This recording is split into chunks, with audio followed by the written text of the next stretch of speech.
Hey guys, it's Kip here from KDC Marketing, and in today's video I'm going to show you how to use auto layout in Figma. So in my design file here, I have a couple of options that I want to create some layouts for using auto layout. And auto layout, if you don't know what it is, it's basically just putting things in groups and containers, and it's going to speed up your design in Figma a ton. At least I know it has for me. So these items right here, I'm going to move them around just to show you an example. So if I want to get this section to where it's laid out nicely, I can click each element and then hold shift as I'm clicking, and you'll see that it's highlighted all of these. And then if I do shift A, it's going to put these elements over here on the left hand side in a frame. So now I have my heading, my subtitle, and my button. They're all in a frame here, and if I hover over these, you get these pink things in between. This is the space between items. That's also shown over here. So this is the gap between items, and I'm going to change this to 32 pixels. So I've got 32 pixels. I can also space things. If I want to center a line or left a line or align to right, I can do that. I can also switch this from a horizontal to a vertical. So this is kind of hard to see here, but it all shot out to the left, and so you can switch it up there. So I like this design here. I've got my heading, my title, and my button all spaced, and then I need to space it evenly with this element over here as well. So again, I'm going to highlight the whole frame now, and I'm going to hold shift on this and then do shift A. And again, now I've got a horizontal auto layout between the image and the other frame. So if I pull this open up on the left hand side, you can see that inside my frame 2 is my rectangle and then my frame 1. So I'm just putting frames within frames, and now I have this element, and I'm going to put 100 pixels in between these two items, and now I have a pretty good looking hero section. So auto layout's going to save you a ton of time for sure.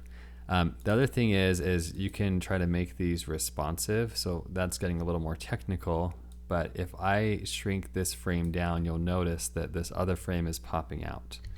So the way to get around that is the frame itself, instead of having it hug the contents or hug what's inside, you just do fill container, and then inside of each of these I'll have to do fill container as well. So it's hugging inside of this other mini frame. I need it to fill the container of that frame. So I'm going to do that now, and you'll notice when I do this with the button, it's going to stretch all the way over. But if I do that, when I shrink this down, it becomes a responsive design, which is pretty cool. So that's the first option I wanted to show, just that it allows you to easily lay out your elements evenly, but you can also make it somewhat responsive if you use that fill to container. And obviously this is just for the width or left to right, but if I wanted to do it on the top side, the vertical side, up and down, I could also do that here. So I don't really want to do that in this example, but you can also fill the container that direction. Okay, so this is my example number 2 here. So on this side, this is going to be a 3-column layout. So I have my heading, I've got an icon, I've got a subtitle, a paragraph, and a button. This is a really common web design layout. So again, I'm using shift as I click each of these elements, and I'm just using shift A. And as soon as I do that, you'll notice it puts it into the frame again, and I can space out my elements at 24 pixels. Maybe I'll go 32 pixels here apart. And rather than doing that individually, I'm going to just duplicate this again. So I just duplicated that whole entire frame. I'm going to do it one more time, and then I'm going to shift and click each 3 of these frames and do it again so that it puts it in a horizontal frame, horizontal container. So then horizontally, I'm going to put in 60 between these and center it. So that allows me to get this wireframe layout put together really quickly, and it looks seamless and even. And then I can also do it with the heading too. I could shift and I could click shift on both of these elements and shift A, and now my heading is in a frame with these lower elements. And I could get, maybe I want 80 between the heading and the, let's go 100 between the heading and these elements. And then I can use the buttons up here to align it to my wireframe really quickly. So let's just say that I don't really want to do this after the fact. I don't want them to stay grouped. It's really easy to ungroup these. You just click on the frame itself and click ungroup. And so now this heading is not grouped anymore with this frame. And then if there's multiple layers like we've done here, we just have to keep ungrouping. So there's this vertical layer, so I would just ungroup that one. And so now each of these frames is separate. And then if I wanted to break these frames down, again, I would just ungroup these frames, and each of these elements now is separate. So it's really simple to ungroup them. You just right click and you just make sure you're selecting the right frame to ungroup. So I'm going to put these back here in a frame, and there we go.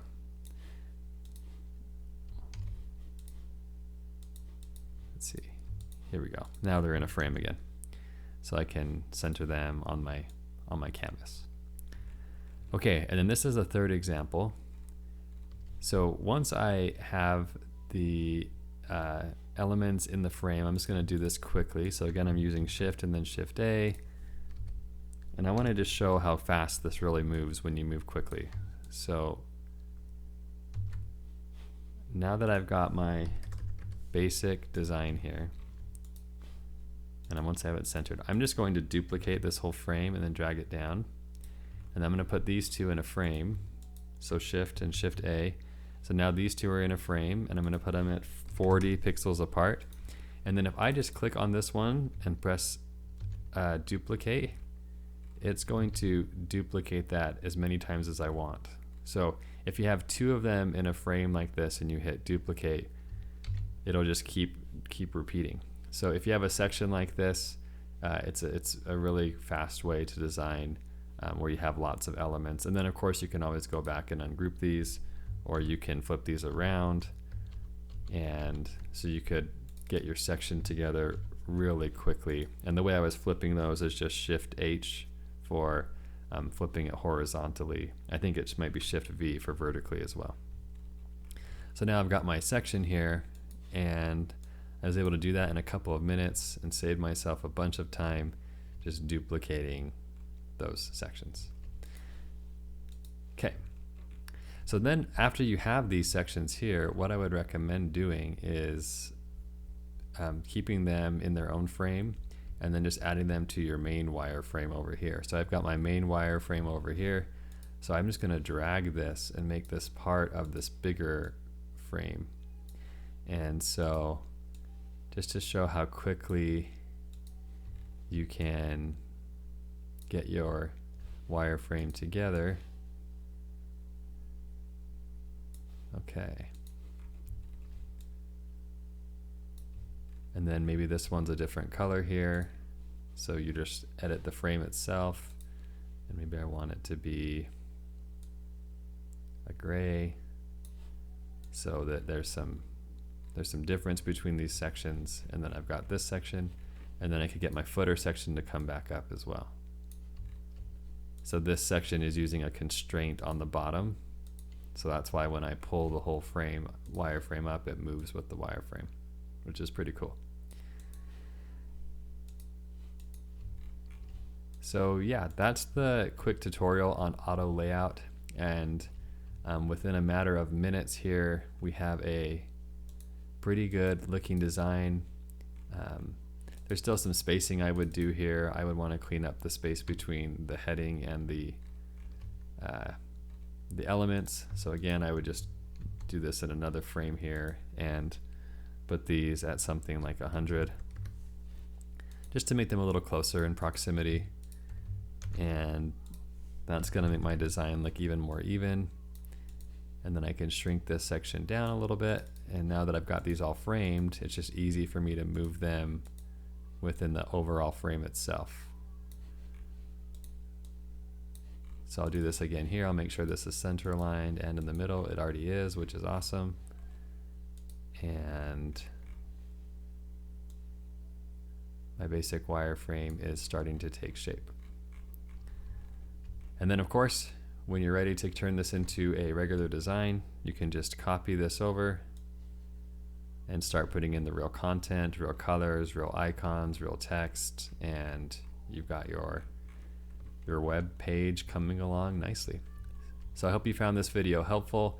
Auto layout can be really complicated, but I just wanted to try to break it down in simple terms that really you're just grouping items together, and then if you want to get into the responsive layouts, that's when you just use this fill container option. Fill container either horizontally or vertically. All right, I will see you guys in the next video.